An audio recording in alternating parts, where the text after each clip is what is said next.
Voilà, donc on commence le dernier cours de la semaine. On est aujourd'hui le jeudi 5 novembre et le 18 Cheshvan. On continue, dernier cours de Parshat Vayera, et on reprend en approfondissant ce qui a été dit hier. Juste à titre d'introduction, vous savez, on retrouve souvent dans le Talmud l'expression Achoré Apargod, ce qu'il y a de l'autre côté du rideau. Et ça fait allusion au fait que les maîtres du Talmud savaient que l'essentiel de la réalité, ou plutôt le sens, la compréhension de la réalité se trouve de l'autre côté du rideau, à un endroit auquel les yeux et les sens communs n'ont pas accès. Et les maîtres d'Israël toujours ont essayé de passer de l'autre côté du rideau, mais à Choré Apargod, ou de voir ou de recevoir des messages qui venaient de Me'achoré Apargod. Et on a une tradition qui vient des plus grands maîtres de la Kabbalah qui explique qu'au fur et à mesure que les générations des maîtres d'Israël travaillent, chacun dans sa génération, ils affinent ce rideau, qui bien sûr est un rideau spirituel, mais qui est un rideau réel, au point que juste avant la délivrance finale, on arrivera plus facilement que dans les générations passées à percevoir ce qui se cache Me'achoré Apargod.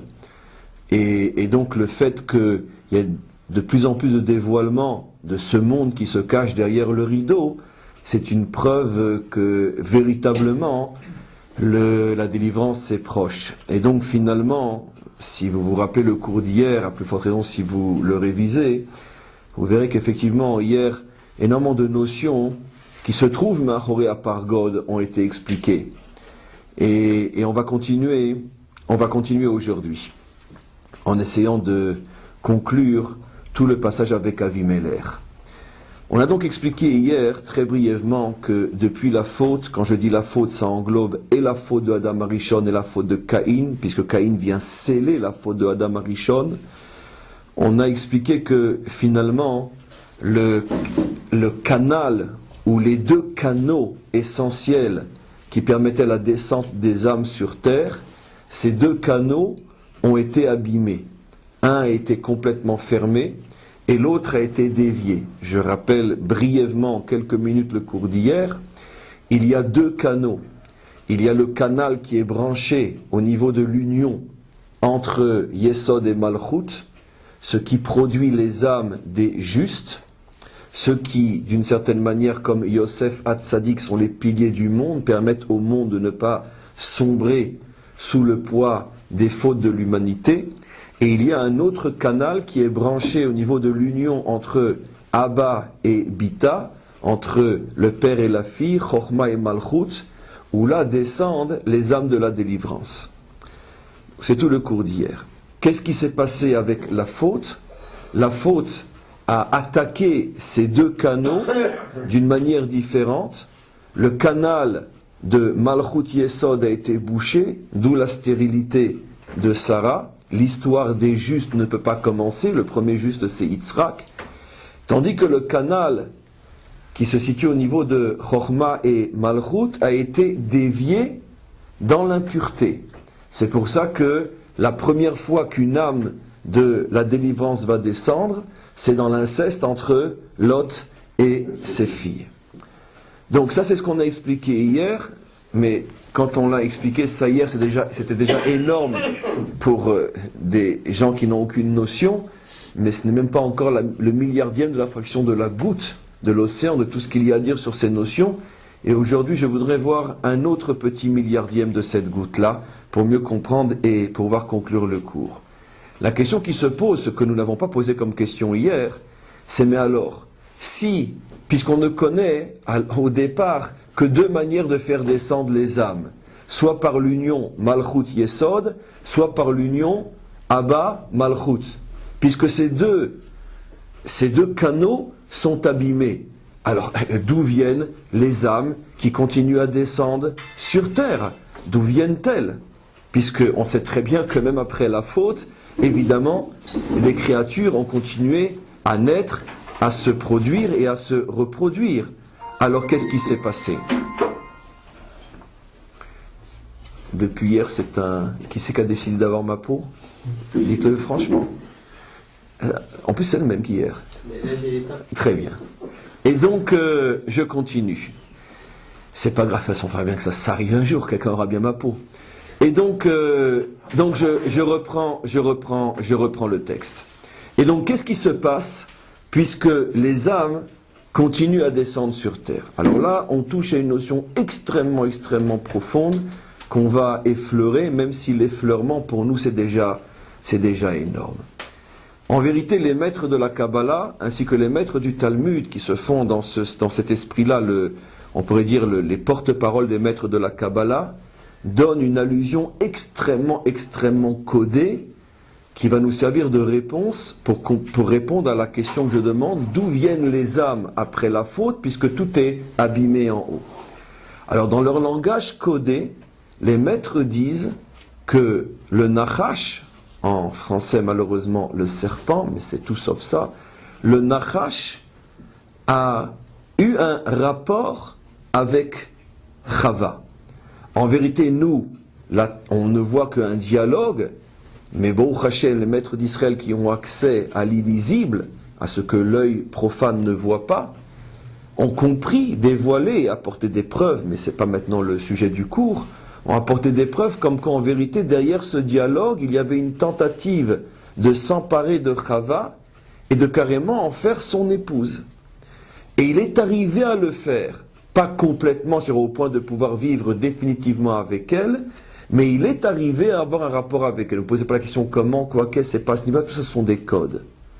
Il est arrivé à avoir une union avec elle, et même nos maîtres vont plus loin que ça, ils disent « Itil ba zohama » et il a fait rentrer en elle sa semence souillée.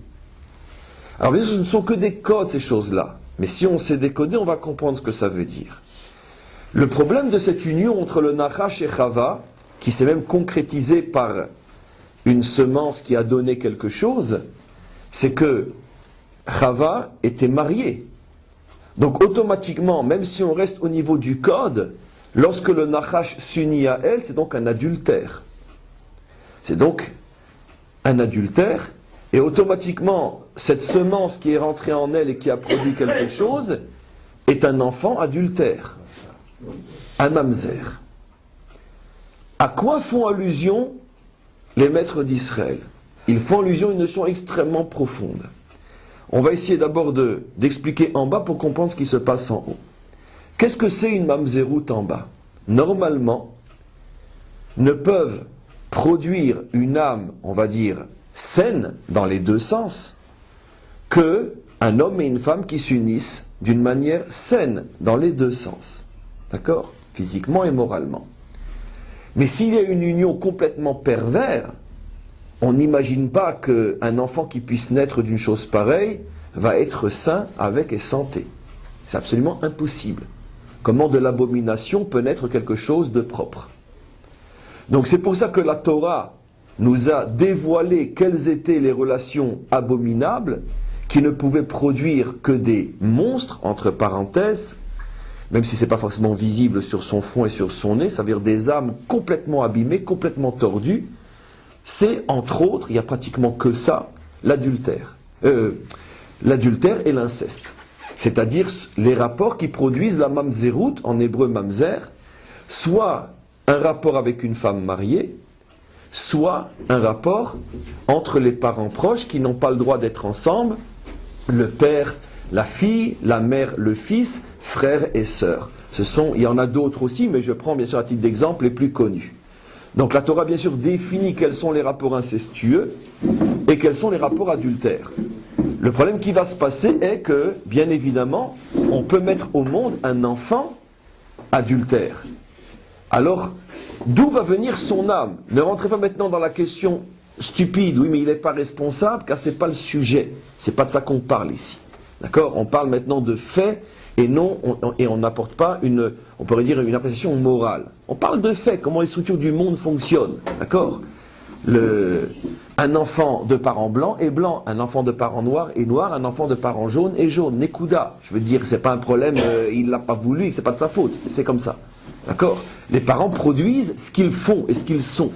Donc, un rapport abominable produit des dégâts au niveau de l'âme de cet enfant qui est bien sûr pas responsable, mais c'est une objectivité, c'est pas un problème moral, c'est pas ici de la philosophie, c'est de la science. Et donc la science elle est objective, elle tient pas compte des valeurs morales. Et donc automatiquement, à partir du moment où cet enfant naît, se pose un problème. Mais d'où vient son âme? D'où vient son âme puisque apparemment le bon Dieu n'a prévu que des âmes pures.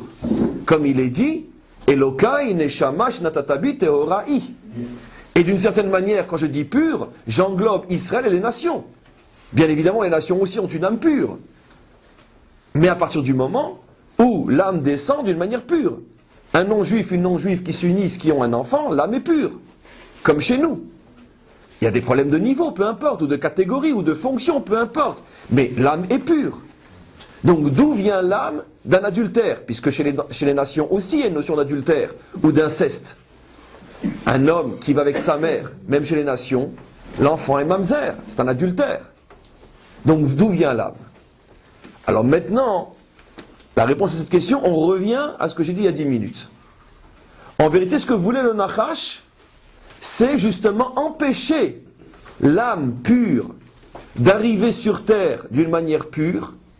Mais le Nachash savait très bien qu'il n'y a que 2 canaux qui permettent la descente des âmes. Et comme ces canaux sont créés par la rencontre de Sphirot, ça ne peut être que des canaux purs. Toute l'intention du Nachash était de créer un nouveau canal par lequel, quand les âmes descendront, elles seront souillées.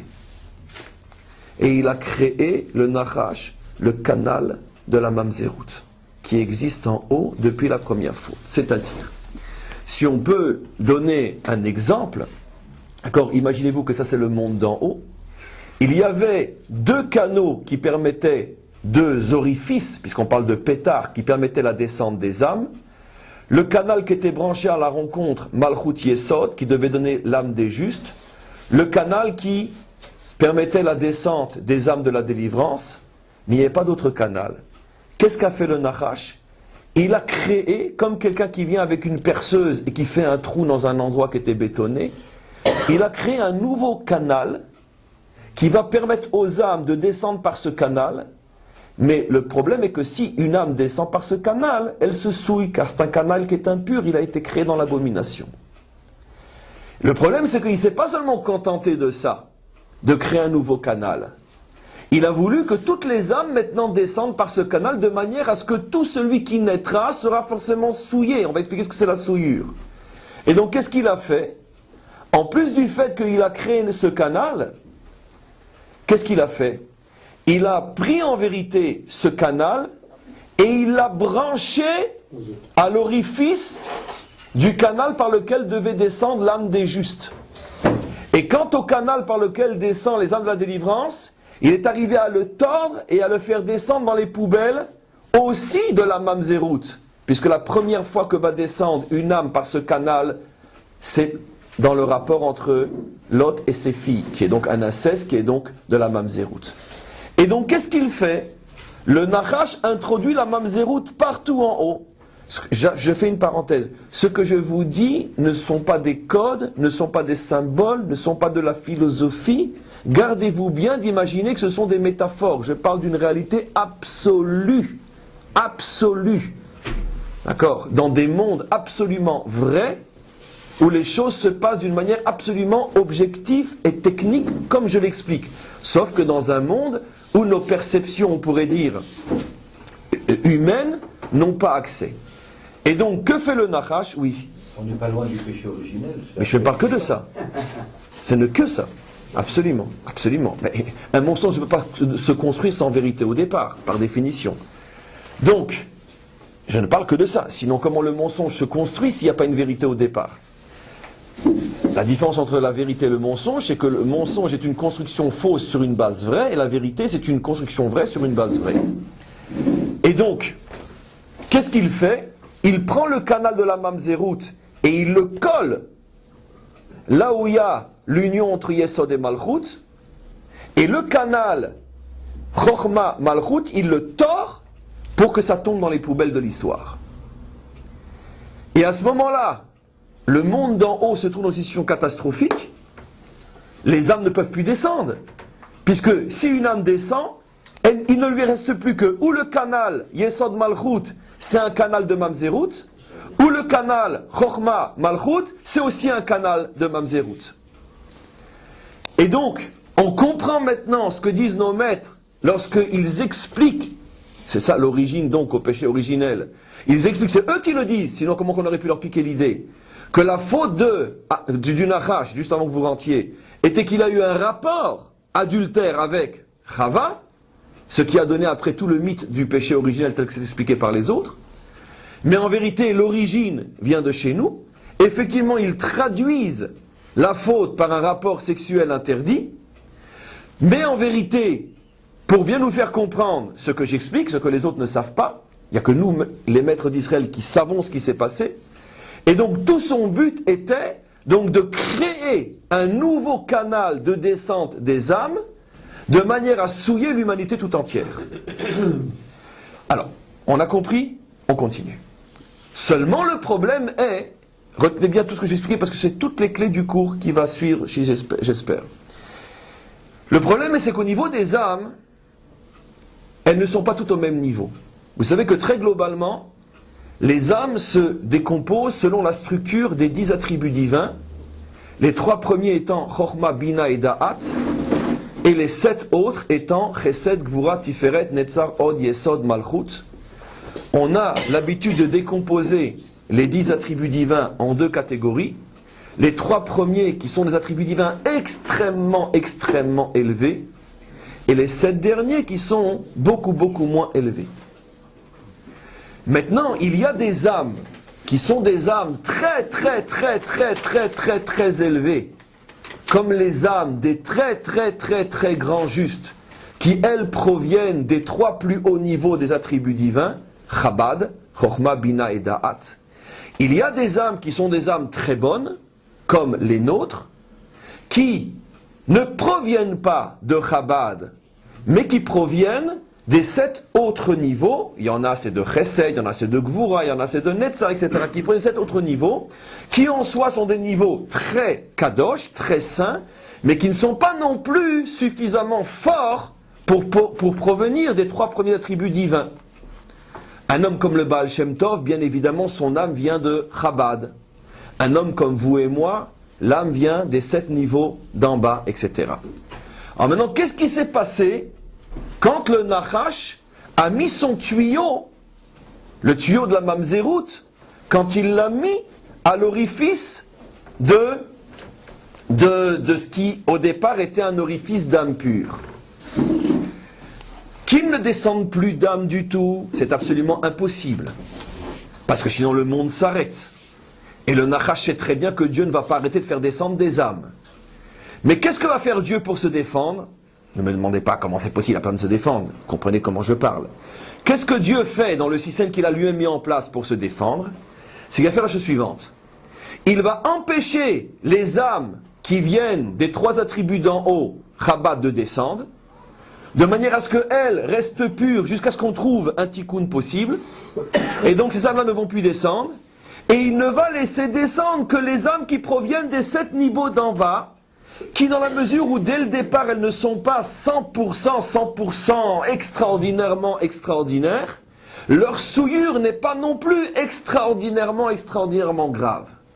Puisque c'est très grave de casser un diamant, c'est moins grave de casser une perle de mer, peut-être, je ne sais pas, une perle de mer peut-être coûte moins cher qu'un diamant. Donc les deux sont des bijoux, parce qu'on parle d'âme, mais le bijou perle est une perte moins grande que le bijou diamant. Et donc, qu'est-ce que fait Dieu pour se défendre ou pour protéger son monde? Il retient en haut les âmes les plus hautes, il ne laisse descendre que les âmes les plus basses. Et qu'est-ce qui se passe depuis la faute de Adam Arishon? Toutes les âmes des 7 derniers niveaux passent par le canal de la Mamzerout et ne naissent que des Mamzer. Ça veut dire quoi, n'est-ce que des mamzers? Des mamzers spirituels, pas des mamzers d'en bas. C'est-à-dire, et là, j'explique une notion extrêmement profonde, il y a deux niveaux de mamzerout. Il y a la mamzerout au niveau du corps, et à plus forte raison de l'âme, et il y a la mamzerout qui n'est qu'une mamzerout au niveau de l'âme, mais pas au niveau du corps. La mamzerout totale, la plus grave, c'est quand tu as un mamzer au niveau du corps, et donc forcément de l'âme. Par exemple, tu es le fruit d'un inceste ou tu es le fruit d'un adultère dans ce monde. Automatiquement, ton corps est un corps de mamzer et ton âme, bien évidemment, ne peut être qu'une âme de mamzer. Mais il y a des milliards d'hommes et de femmes sur terre qui sont des mamzerim uniquement au niveau de leur âme et pas au niveau de leur corps. C'est-à-dire, leur corps a été créé par un papa et une maman, comme ça doit se faire, mais l'âme provient du canal de la mamzerout. Ça veut dire que l'âme a des, on peut dire, a des fonctionnements du type mamzer, bien que le corps a été créé normalement. Ce qui veut dire que la mamzerout sera moins puissante que chez le vrai mamzer. En plus, comme elle est moins puissante, elle est aussi réparable. Tandis que le vrai mamzer, il est irréparable. En tout cas, dans ce Gilgoul-là, dans cette réincarnation-là. Mais tandis que celui qui n'a qu'une mamzerout spirituelle, c'est lourd, mais c'est réparable. Il y a un autre phénomène connu aussi chez nous, juifs, parce que la mamzerout touche même les nations. Mais chez nous, juifs, par exemple, un enfant qui est né sans le mikvé de la mère. C'est une tare très profonde dans l'âme, si la mère n'a pas été au mikvé. Mais d'un autre côté, c'est réparable. Et il y a même des tikkunim qui sont donnés. Comment réparer une impureté pareille? Donc il y a, si vous voulez, des abîmements dans l'âme qui sont des fois, on pourrait dire, scellés, on ne peut pas le réparer. Ça, c'est la mamzerout totale, corps-âme. Et il y a des mamzerout partielles, comme le fait, par exemple, d'avoir une âme de mamzer, ou, dans un autre domaine qui ressemble à celui-là, si je suis né comme la majorité des enfants de notre génération, si je suis né d'une mère qui ne respecte pas les règles de pureté familiale et qui n'a pas été au mikvé, je vais être ce qu'on appelle un ben nida, un fils de nida, un enfant de nida, ben veut dire enfant, pas fils, je vais être un enfant de nida, et donc je vais porter en moi une tare jusqu'au tikkun, et le tikkun, bien sûr, il y en a, mais ce n'est pas le sujet maintenant. C'est la différence qu'on appelle un moum kavua, une imperfection définitive, et un moum over, une imperfection provisoire. Donc maintenant, par quoi se manifeste la mamzerout nishmatik? La Torah nous dit Lo yavo mamzer bekahal Hashem. Le mamzer ne peut pas rentrer dans le kahal, dans l'assemblée de Dieu. Il n'est pas marqué Lo yavo mamzer bekahal Israël, Lo yavo mamzer bekahal Hashem. Ça veut dire quoi? Quel est, on pourrait dire, le signe fondamental d'une âme de mamzer, même dans un corps 100% cachère? Quelqu'un qui a un blocage, une fermeture totale, il est imperméable à toute notion spirituelle. Il est certain qu'il a en lui, pour l'instant, une âme de mamzer. Pourquoi? Parce que l'âme juive est extrêmement sensible à la spiritualité. Et donc, automatiquement, si quelqu'un est complètement bouché, bloqué, ça ne lui parle pas, il n'en veut pas, ça n'intéresse pas, laissez-moi tranquille, il est sûr qu'il a en lui une âme de mamzer. Attention, je précise, à l'exception, ce qui est souvent la majorité des gens comme ça, à l'exception des ignorants. Celui qui est né de parents qui ne lui ont rien appris et qui vit avec des gens où on ne lui apprend rien et qui ne côtoie que des gens qui ne savent rien, il est évident qu'il n'a envie de rien. Donc ça, ce n'est pas du tout une preuve de mamzerout. Mais quelqu'un qui aurait côtoyé, évolué, à plus forte raison quelqu'un qui a des parents qui lui ont transmis les valeurs d'Israël, et qu'il les rejette, et qu'il s'en va, et qu'il tourne le dos, et qu'il devient imperméable, c'est pratiquement une preuve à 100% qu'il a en lui une âme de mamzer. Âme de mamzer, je n'ai pas dit corps de mamzer. C'est réparable, mais pour l'instant, il est en état de révolte totale, il est complètement imperméable au divin. Lo yavo mamzer, lekal Hashem. Il y a un homme qui peut des fois avoir dans sa vie pendant 10 ans, 15 ans, 30 ans une âme de mamzer. Ça veut dire même qu'il était au courant, ça ne l'intéressait pas du tout, et même, il avait même un rejet total, et plus tard, il est arrivé à se débarrasser de cette âme de Mamzer et à recevoir une âme juive. Et c'est pour ça qu'il devient extrêmement sensible. Donc, ça c'est ce qui s'est passé. C'est pour ça que depuis la faute de Adam Arishon, tous les hommes qui naissent, hommes, femmes, enfants, ont tous une âme de Mamzer, et donc automatiquement, ils s'éloignent tous d'Hachem, au point qu'on arrive à des situations de non-retour, le déluge, ou la tour de Babel, ou Sodome et Gomorre, où il n'y a plus d'autre possibilité que de détruire, parce qu'on est en présence d'une mamzerout nishmatique telle que Dieu sait qu'on ne peut pas la réparer, c'est trop puissant. Donc, l'humanité continue à se construire avec des âmes de mamzerim, et ceux qui pourraient être des tzadikim sont stériles. C'est le secret de la stérilité de Sarah. Comme Sarah ne peut bien sûr pas mettre au monde un mamzer, elle ne peut être au monde qu'une âme qui vient de Chochma, Bina et Da'at. D'ailleurs, Yitzhak vient de la Bina. Donc automatiquement, comme on a expliqué que à l'orifice de ce canal-là se trouve le canal de la Mamzerout, il l'a mis ici. Donc automatiquement, Dieu ne peut pas permettre à l'âme de Yitzhak de descendre. Puisque si elle descend, elle va être récupérée par le canal de la Mamzerout. Et Dieu ne veut en aucun cas laisser une âme aussi sainte se faire souiller. Et donc qu'est-ce que fait Dieu? Il retient l'âme de Yitzhak en haut, et c'est pour ça que Sarah est stérile en bas. On ne peut pas réparer les Et donc, regarde, et c'est pour ça que Sarah est stérile en bas. Et donc, pour pouvoir la protéger, même du risque le plus lointain possible qu'elle tombe enceinte, et comme elle ne peut être enceinte que de Yitzhak, ça va être une catastrophe dans les mondes supérieurs, puisque une âme aussi grande va être souillée, il lui enlève carrément sa matrice. Pour être sûr qu'il n'y a aucun risque. Mais d'un autre côté, le monde ne peut pas continuer comme ça. On ne va pas laisser uniquement le monde se construire sur des mamzerim. Et donc il faut réparer. Et la réparation, ça va être tout le travail d'Abraham et de Sarah qui commence, et après jusqu'à la délivrance finale. Alors maintenant écoutez-moi bien. C'est donc tous les cours qui ont été précédés, c'est évident, on parle de réparation.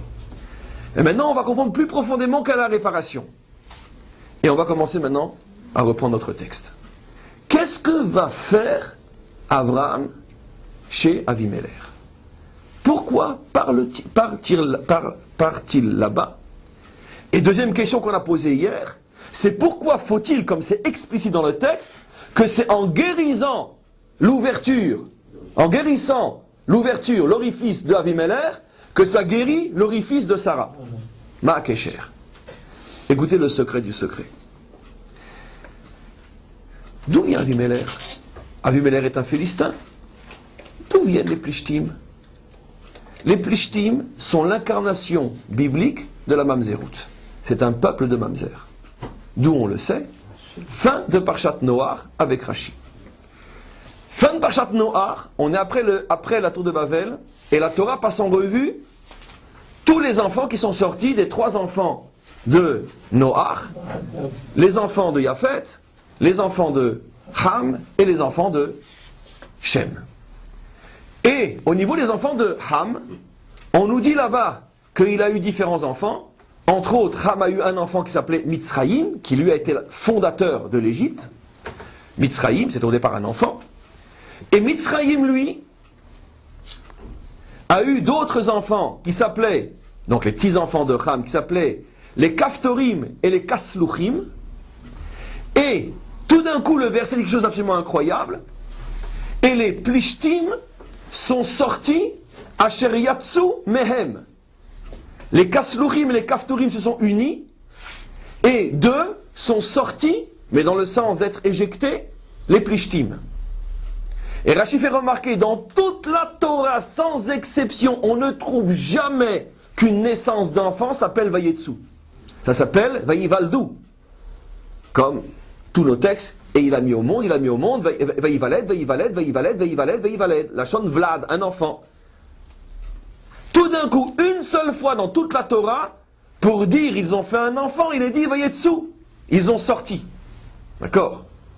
C'est intéressant parce que, comment qu'on appelle faire ses grands besoins en hébreu? Yitziot aussi. Quand tu jettes un déchet, ça s'appelle Yitzia. Quand un déchet sort du corps, c'est une Yitzia. Et donc, les maîtres sont choqués. Comment se fait-il que pour parler de la naissance d'un enfant, tu utilises le même mot qu'un rejet? Vayetsu, mehem. Vayetsu misham, pardon. Il est sorti de là-bas, les plishtim. Et Rashi rapporte l'enseignement des maîtres, comme quoi en vérité les plishtim étaient des mamzerim, parce que les kasluchim et les kaftorim étaient deux peuples pervers, qui faisaient constamment des orgies où ils échangeaient leurs femmes, et donc de ces unions d'orgies sont sortis les plishtim. Et comme les parents avaient très honte, de ces enfants-là, ils les ont chassés. Et donc ces enfants-là sont partis à la recherche d'une terre, parce que personne ne voulait d'eux, et ils ont trouvé la bande de Gaza, et ils ont fondé là-bas la civilisation philistine. C'est ce que dit Rashi il y a 2000 ans. Et donc, on voit que la seule et unique fois où la Torah nous parle d'une civilisation mamzer, là, même au niveau du corps, puisque les nations n'ont pas le droit non plus de s'unir, hommes, femmes, mariés. Donc ce sont des mamzerim, même au regard de la loi des nations. Et donc la seule fois où la Torah nous parle de la naissance d'une nation mamzer, c'est au sujet des plishtim. Plus jamais, dans tout le Tanar, je ne parle même pas de la Torah, je parle même de la Bible, on nous parlera d'une nation mamzer. On parlera de mamzerim, et pas d'une nation mamzer. La seule nation mamzer reconnue par la Torah, c'est les plishtim, les Philistins. Et donc, qu'est-ce qu'on voit de là? On voit de là, dans le contexte du secret qui vient de l'autre côté du rideau, on voit de là que les plishtim incarnent, on pourrait dire, dans toute sa puissance, le mal fait par le Nachash de faire descendre sur terre des âmes mamzer, mais chez eux ça va encore beaucoup plus loin.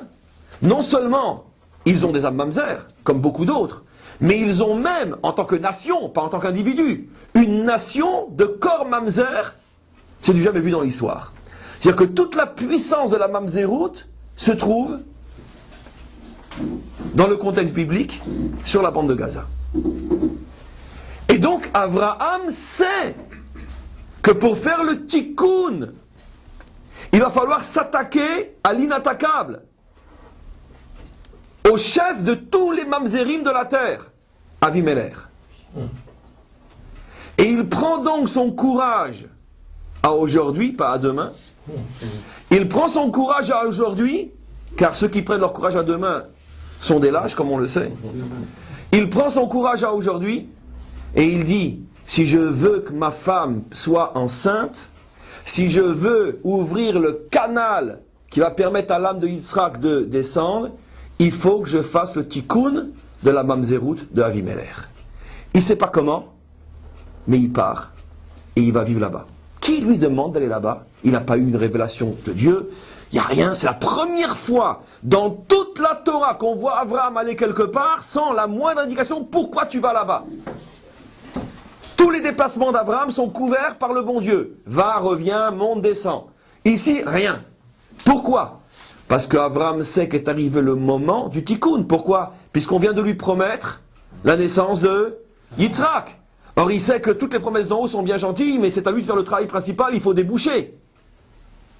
Qui va faire le travail de plomberie? Pas le bon Dieu. C'est trop sale comme travail. Ça peut être que l'homme qui soit un plombier.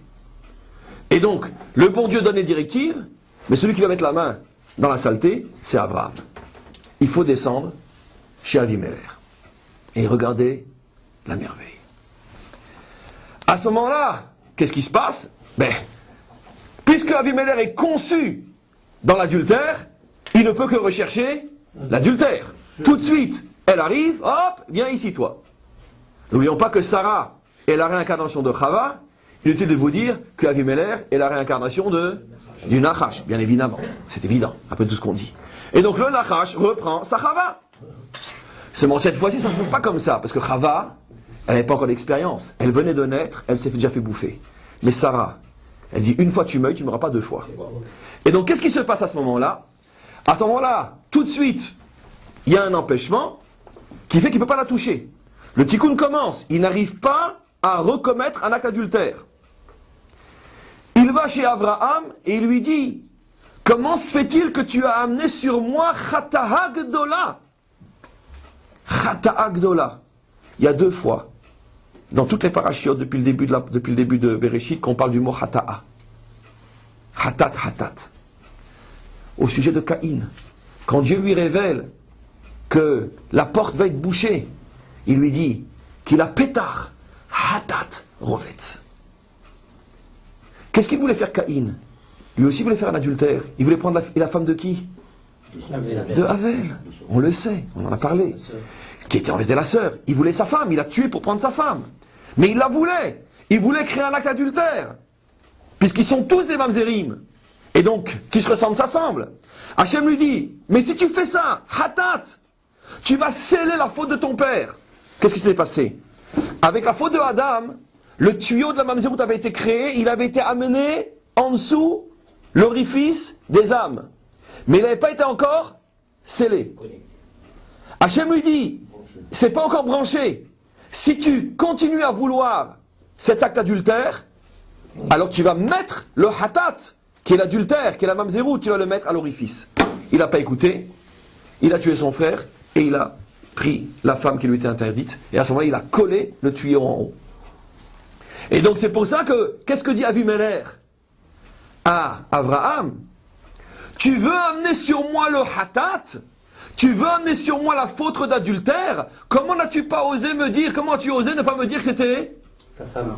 Voilà. Bien que c'est un sale hypocrite, on va voir pourquoi. C'est aussi la question d'hier qu'on répond aujourd'hui. Donc il fait allusion à ça. Mais tu ne sais pas, Abraham, que l'adultère c'est très très grave. C'est ce qui bouche tout. Tu veux me boucher moi aussi? D'accord. Et finalement, il sait de quoi il parle, puisqu'il est bouché. Il est bouché. Et il lui dit à Abraham, les tuyaux fermés, les portes fermées, ça c'est la faute de Adam Arishon, c'est la faute du Nahash. En me donnant ta femme, tu me fais faire la même chose. Regarde, c'est pour ça qu'on est tous bouchés. Abraham répond, c'est tout le cours d'hier. On ne répète pas. Et après, qu'est-ce qui se passe? Regardez à nouveau maintenant le verset 17. Le verset 17. Dans le chapitre 1. Vaïtpalel Avram ela Elohim. Abraham prie Elohim. Vaïrpa Elohim et Avimelech. Et Elohim a guéri Avimelech. Vayeledou, et ils ont tous pu accoucher. Qui atzor atzar Hashem be'ad kol rechem, parce que Hashem avait fermé tous les orifices, les bêtes Avimelech, et tout de suite après, verset 21, et après, tout de suite après, chapitre 20, 21, verset 1, Vachem pakadet Sarah, et tout de suite, Sarah aussi, hop, elle accouche. Quelle est la guérison qu'Abraham a apportée? Écoutez-moi bien. Abraham est un plombier, ou un électricien, ou un manipulateur de tuyaux spirituels inimaginables. Je vais vous dire ce qui s'est passé puisqu'on était là-bas.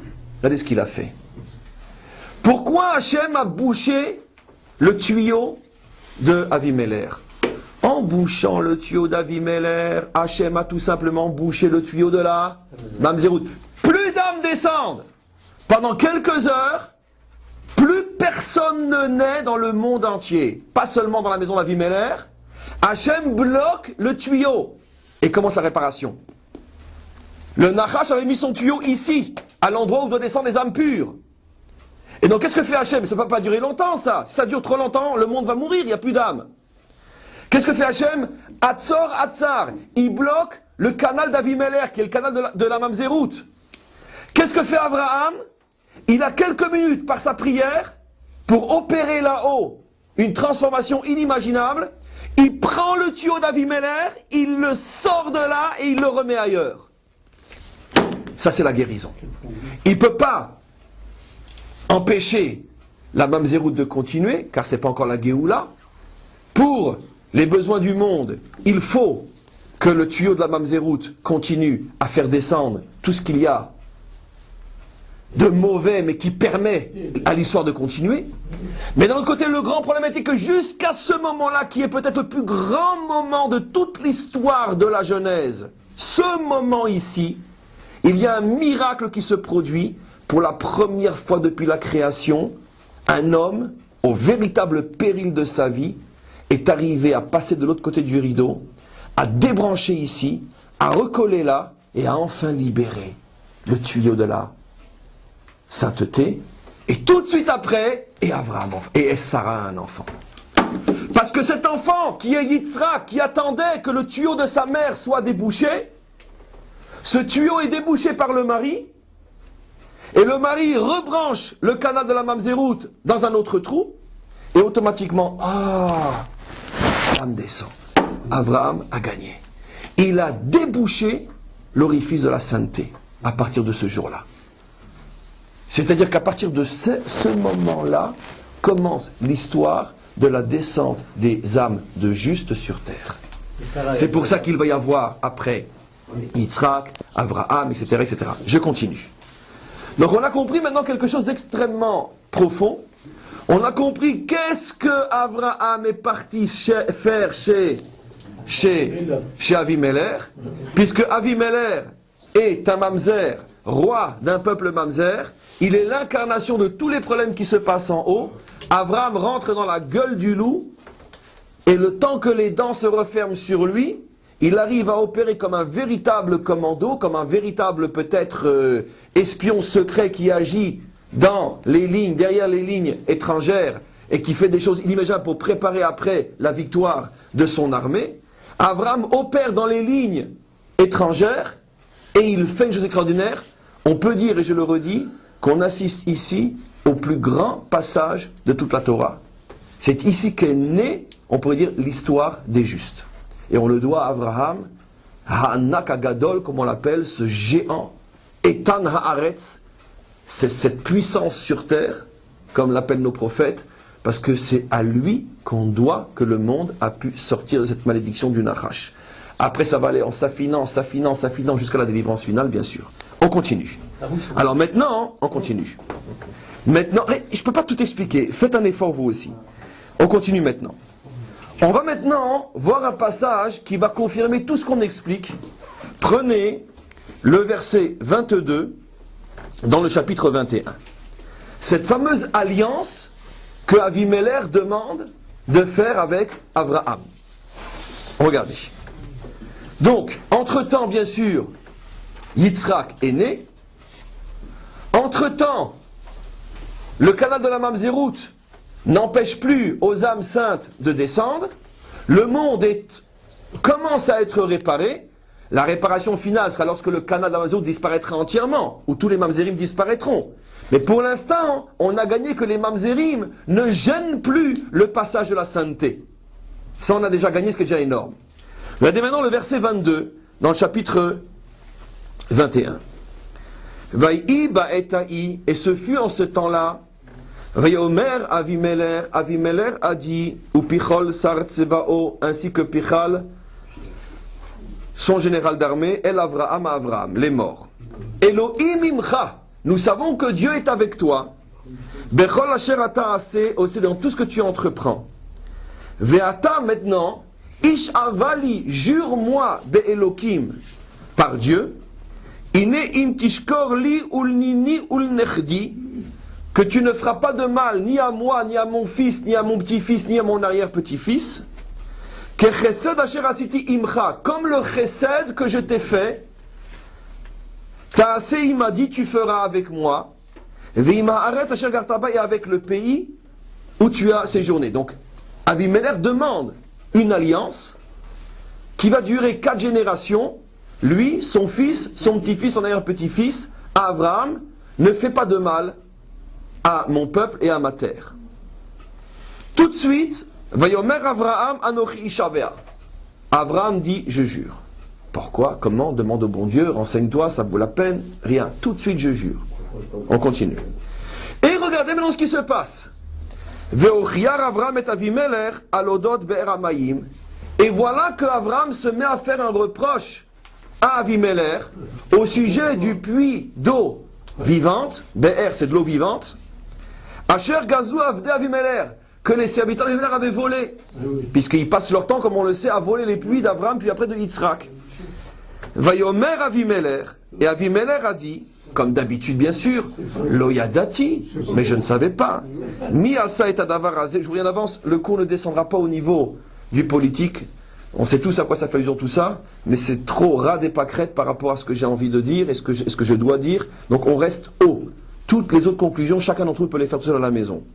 Vayomer Avimelech, surtout que tous ces cours sur l'application quotidienne et politique, on les a déjà fait 1000 fois ces cours-là et tout le monde les connaît. Donc c'est pas la peine de le redire. Vayomer Avimelech dit, Loyadati, mais je ne sais pas, Mia Saitadavarazé, je ne suis pas au courant qu'il y a des voleurs chez moi.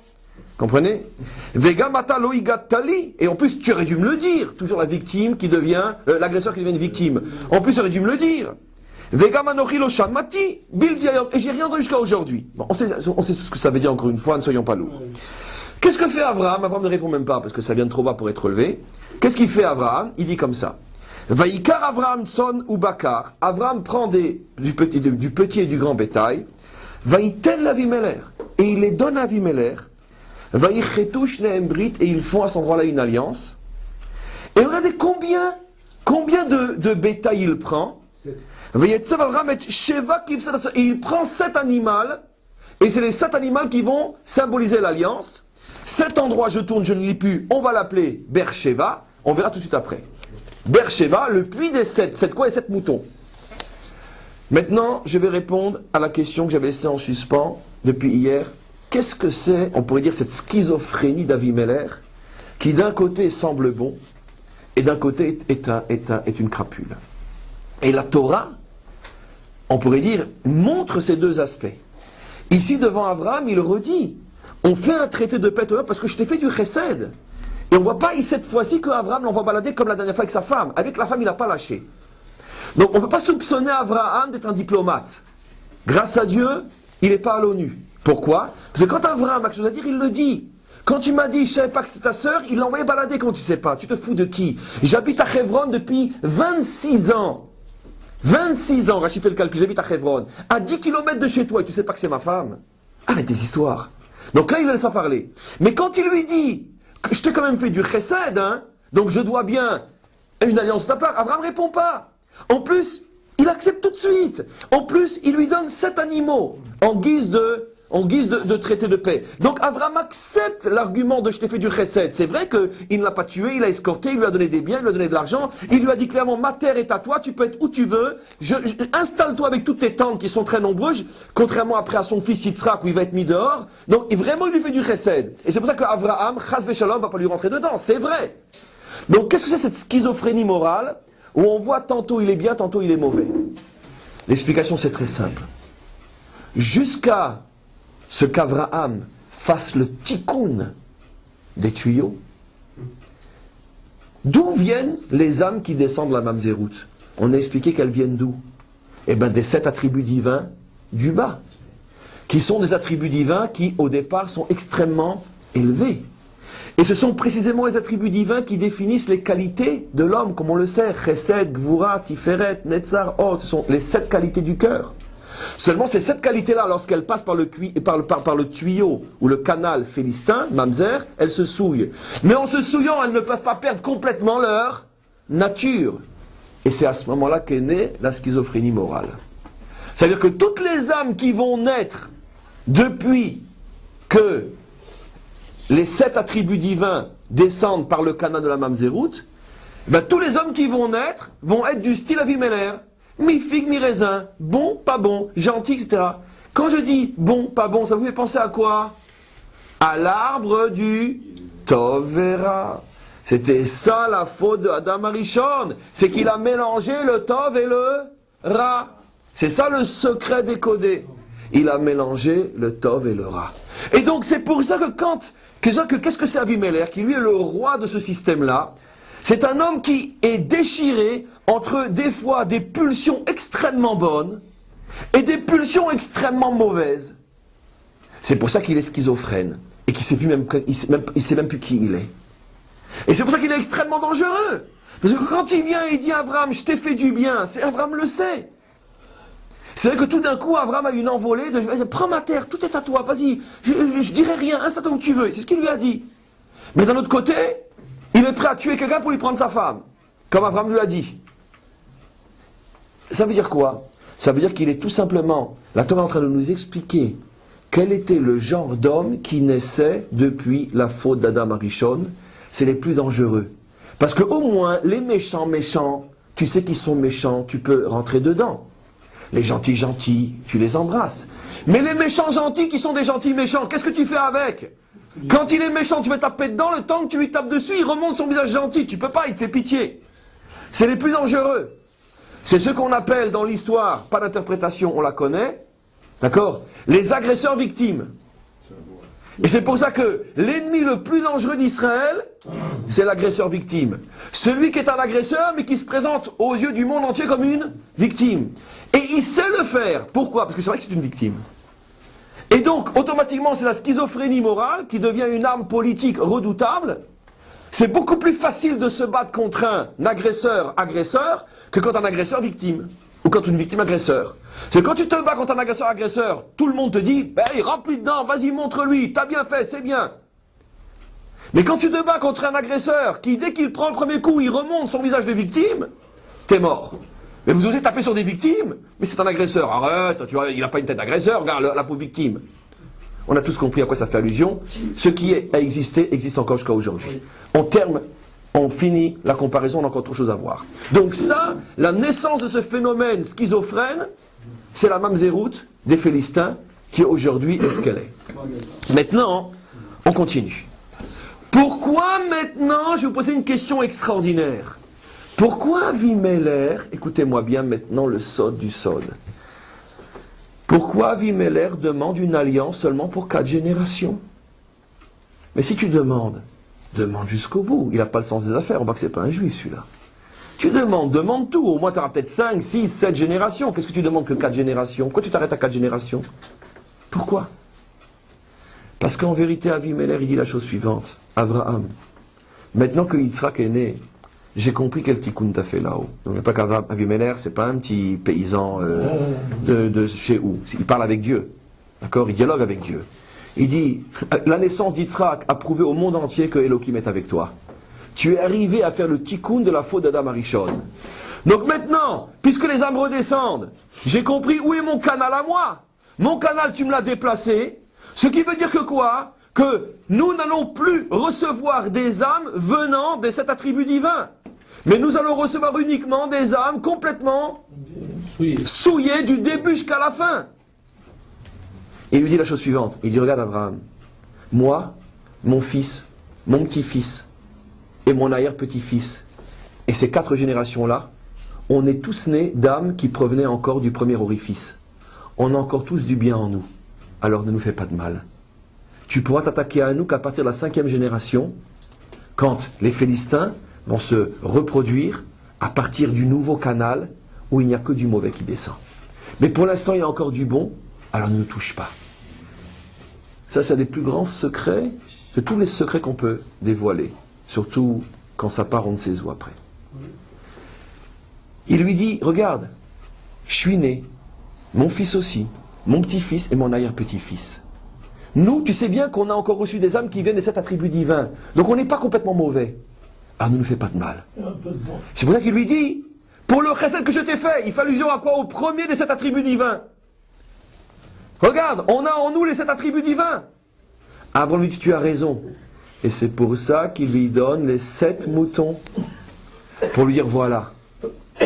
Grâce à ces 7 moutons qui représentent les 7 attributs divins, je ne te ferai pas de mal. Mais à partir de la 5e génération, où toutes les nouvelles âmes qui descendront, pas celles qui sont déjà nées, seront les âmes qui viennent de la nouvelle connexion, avec cette nouvelle connexion, j'ai aucun engagement et je rentre dedans. Et en vérité, pourquoi 4 générations? Parce que c'est exactement ce que Dieu avait dit à Abraham, la 4e génération reviendra d'Israël. Et quand les Bnei Israël sont revenus au bout de 4 générations, ils étaient censés quoi? Conquérir toute la terre d'Israël, y compris la bande de Gaza. On sait dans le Sefer Josué que c'est pas ce qui s'est passé. Mais le programme était que quoi? On pourrait dire, de reprendre la bande de Gaza au bout de la 4e génération.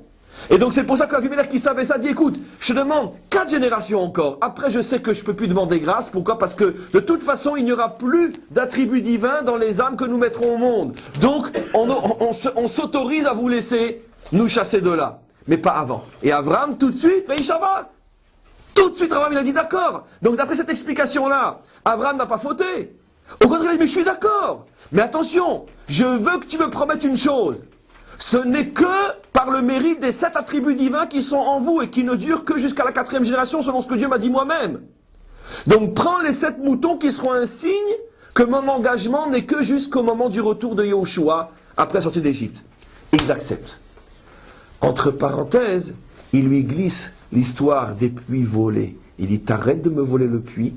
Le puits fait allusion au réservoir des âmes. L'eau fait allusion aux âmes qui descendent. Et jusqu'à présent, Avimelech piquait l'eau. Il prenait pour lui les âmes. Beersheva, le puits des âmes qui viennent des 7 attributs divins. Il le prenait pour lui. Abraham lui dit, mon alliance ne marche que si tu arrêtes de prendre ces âmes-là. Avimelech accepte tout. Il va mentir, puisqu'à l'époque de Isaac, il va essayer de recommencer. Mais pour l'instant, il accepte. Et donc, quel est le sous-entendu qu'il y a derrière tout ça? Avimelech fait teshuva, ou plutôt, pas une teshuva dans le sens de retour, mais il accepte d'arrêter de capturer les âmes saintes en haut. Il laisse les âmes saintes à Abraham, non seulement celles qui viennent d'en haut, mais même les 7 qui viennent d'en bas. Maintenant, elles passent tous par l'orifice de la sainteté réouvert par Abraham, et Avimelech ne récupère que les saletés, et c'est pour ça qu'à la 5e génération, il était censé être détruit. On arrive à l'avant-dernière partie du cours, ou l'avant-avant-dernière, c'est pour ça qu'après Abraham s'installe à Beersheva, et là il commence un tikkun inimaginable. Il plante une échelle, regardez ce que dit le verset.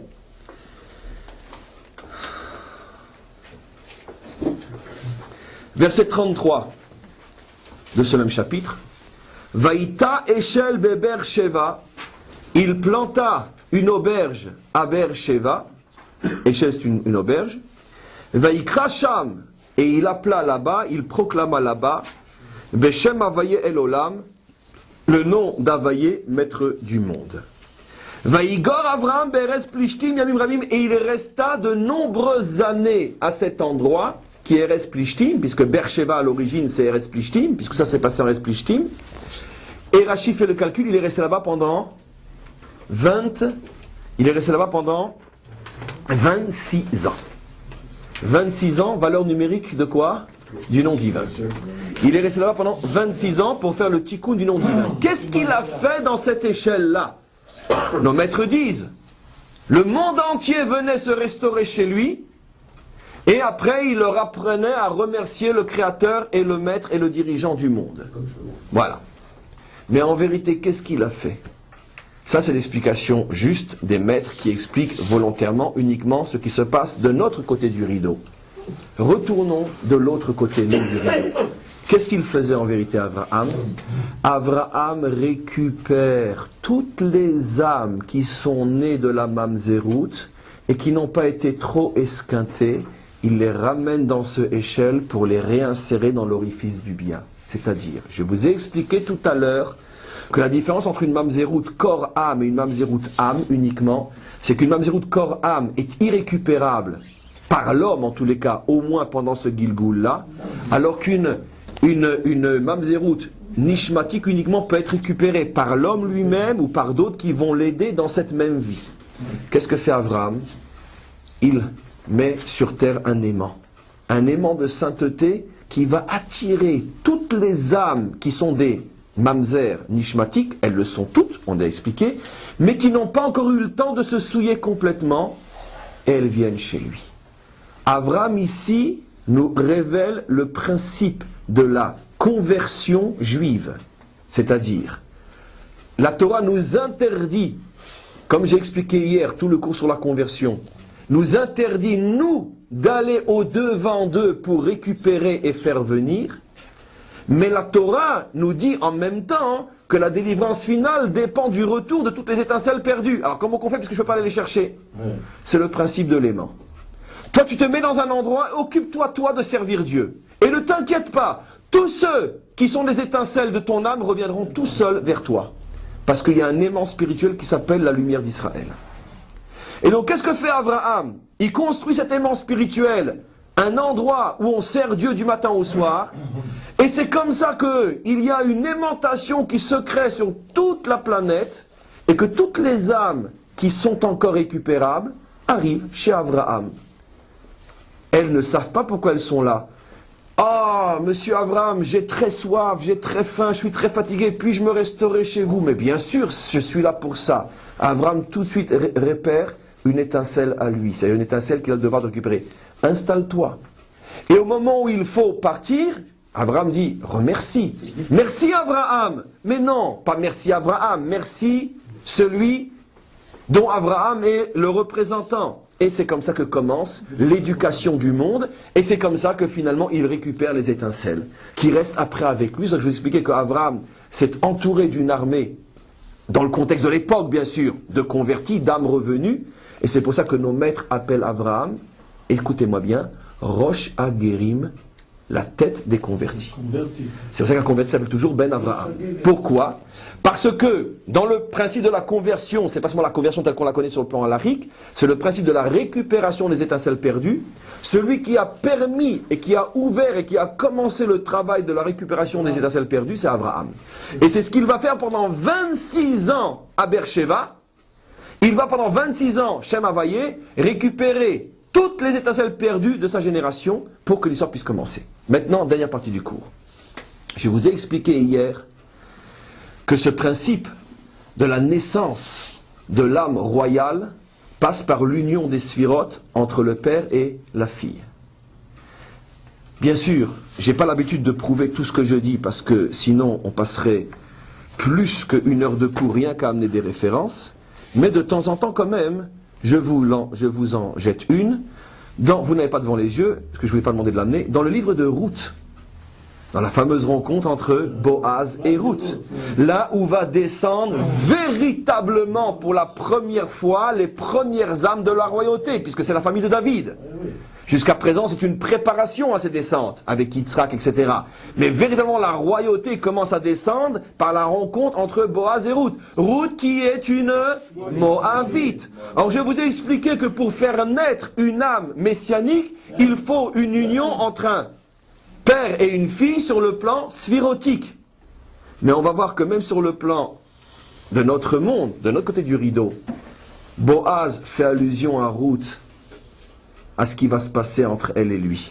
Il lui dit, je donne la référence, vous n'avez pas le livre, et moi je n'ai pas dans mon édition les chapitres et pas, mais comme c'est une petite Megillah, tout le monde pourra la retrouver. C'est au moment où Ruth est dans les champs en train de glaner, donc c'est facile à retrouver pour ceux qui veulent, elle est en train de glaner, et c'est là qu'elle rencontre Boaz, qui va devenir son mari, et avec elle, ils vont mettre au monde le Mashiach. À ce moment-là, regardez comment il lui parle. Vayomer Boaz el Ruth. Boaz dit à Ruth, Halo shamat biti. Ne sais-tu pas, ma fille, Al telchi lilkot besade acher, que je ne veux pas que tu ailles glaner dans un autre champ. Vegam lo ta'avorimise, reste ici. Vekotid bakumin narotai, et reste avec mes servantes. Tiens, c'est intéressant, il l'appelle Biti, ma fille. Elle est ni sa fille, ni sa sœur, ni sa mère, ni sa grande-tante, ni sa copine, rien. C'est une convertie qui vient de Moab, qui n'a rien à voir avec la famille de Boaz, par définition, qui est à cette époque-là le dirigeant d'Israël. Pourquoi l'appelle-t-il Biti? Évidemment, il fait allusion à tout le secret qu'on explique. Sache, Ruth, qu'au niveau des âmes, je suis une âme père et tu es une âme fille. Parce que mon âme vient de la Chokhma Abba et ton âme vient de la Malchut Bat. Et donc, automatiquement, de notre union va naître le Goël, va naître le libérateur. Donc, vous voyez bien que tout est écrit. Je fais juste ça à titre d'exemple, parce que, j'ouvre une parenthèse qui ne vous concerne pas directement, trop souvent on me demande les références. Alors, je ne peux pas passer mon temps à donner des références qu'on me laisse tomber avec les références. J'en apporte une pour vous rendre compte. Et je les garde jusqu'à la fin de 3 heures de cours pour vous demander Atkan avec vos références. Les références, il y en a des milliards, mais laissez-moi donner mon cours. Quand je veux donner une référence, je donne une référence. Et donc ici la référence. En quoi l'union entre deux êtres, homme, femme, qui va donner naissance au Messie, est forcément une union sphirotique entre un père et une fille. Et c'est pour ça que Boaz lui dit, reste ici. Je viens de voir que tu es mon âme fille, dont je suis l'âme père. On doit s'unir parce que c'est de notre union que va sortir le libérateur. Ruth, quand elle entend ça, elle dit, mais je comprends pas, mais c'est absolument impossible. Je suis une convertie. Comment tu veux qu'avec une femme comme moi, et tout aussi simple que je sois, tu veux faire naître le Goël? À ce moment-là, Boaz s'assoit avec elle et il lui dit tout le cours d'aujourd'hui et tout le cours d'hier. Mais c'est normal que ça soit avec toi. Le Goël ne peut venir que de l'union entre un juif de naissance et une convertie. Et ça, c'est le secret qui se répétera dans l'histoire. Et c'est pour ça que la lignée de David a continué avec Shlomo et une convertie. Et c'est pour ça que Shlomo s'est marié avec tellement de convertis. La majorité de ses femmes étaient des convertis. Parce que le signe de la royauté d'Israël, le signe de la présence messianique, c'est l'union entre un homme de naissance juive et une femme de provenance, entre parenthèses, non juive, non convertie. Et donc automatiquement, à partir du moment où il voit Ruth, il voit sa fille, il comprend qu'il s'agit d'une âme qui était perdue et qui revient, et c'est pour ça qu'il se marie à elle. On continue. Maintenant, regardez la fin de l'histoire. Et c'est le Acharon Chaviv. Qu'est-ce qui va se passer beaucoup plus tard? David va sortir de Ruth. Mais Ruth avait une sœur qui s'appelait Orpa. Et quand Noémie a quitté Moab avec ses deux belles filles qui étaient en vérité deux sœurs, elle leur a dit, moi je rentre dans mon pays. À ce moment-là, Ruth lui a dit, où tu iras, j'irai, ton Dieu sera mon Dieu, ta terre sera ma terre, ton peuple sera mon peuple, et ta tombe sera ma tombe. Oui. Et Orpa, elle lui a dit, écoute belle maman, tu es bien gentille, mais moi, je ne me vois pas passer la frontière, arriver chez des gens que je ne connais pas, je suis bien chez moi et j'y reste. Et elle est restée. Elles se sont séparées. Mais les maîtres d'Israël, qui avaient accès en permanence à ce qui se passe de l'autre côté du rideau, nous révèlent la chose suivante. Orpa, elle n'est pas restée à Moab. Elle est partie vivre dans la bande de Gaza, chez les Philistins. Tout simplement parce qu'un jour, au hasard d'un commerçant qui venait à Moab, venant des Philistins pour faire du commerce, elle s'est amourachée de lui et il lui a dit, ma chérie, moi j'habite à Gaza, tu m'aimes, viens avec moi. Elle a quitté Moab, elle est partie à Gaza. Et à Gaza, après, son mari l'a lâchée. Parce que bon, les Philistins, on sait ce que c'est. Et donc elle s'est retrouvée toute seule. Et pour pouvoir manger, disent nos maîtres, elle a dû faire le plus vieux métier du monde. Et dans ses fréquentations, elle s'est unie à un des géants qui se trouvait dans cette région-là, jusqu'à l'époque encore des Yoshua. Et c'est d'elle qu'est née la lignée de Goliath. Regardez la merveille. David naît 4 générations après Ruth, de Ruth. Goliath naît 4 générations après Orpa, la sœur de Ruth. L'un va se retrouver roi d'Israël, l'autre va se retrouver roi des Philistins, ou presque. Et ils s'affrontent, et c'est de leur affrontement que naît la royauté de David, puisqu'il n'était pas encore roi. David était un jeune inconnu qui devient gendre du roi et chef des armées d'Israël, puis après roi d'Israël, le jour où il tue Goliath. Regardez comment la Providence fait les choses. Elle prend le descendant de Ruth, la convertie, avec le descendant de Orpa, qui est parti, elle, chez les Philistins, et les enfants se rencontrent, et le roi tue le géant. Qu'est-ce qu'on comprend de là? Qu'à partir de ce moment-là, la Torah nous montre ce que sera la fin du volet. Abraham a commencé le tikkun des Philistins. Mais celui qui terminera le tikkun des Philistins, c'est David. Ça veut dire que David, qui symbolise par son histoire le dernier de tous les messies de l'histoire, celui qui vient avec la force de tout ce qui a été fait avant lui, son combat final sera contre le géant de la bande de Gaza. C'est là que se terminera le travail commencé avec Abraham. Et ce qui est extrêmement intéressant, c'est que finalement, ces deux ennemis, qui sont David et Goliath, proviennent tous les deux de la même matrice sœur, une qui a accepté de se convertir et l'autre qui a refusé, qui a donné naissance au pire ennemi d'Israël, Goliath, le symbole du Philistin qui veut nous détruire. Comment vous comprenez ce hasard?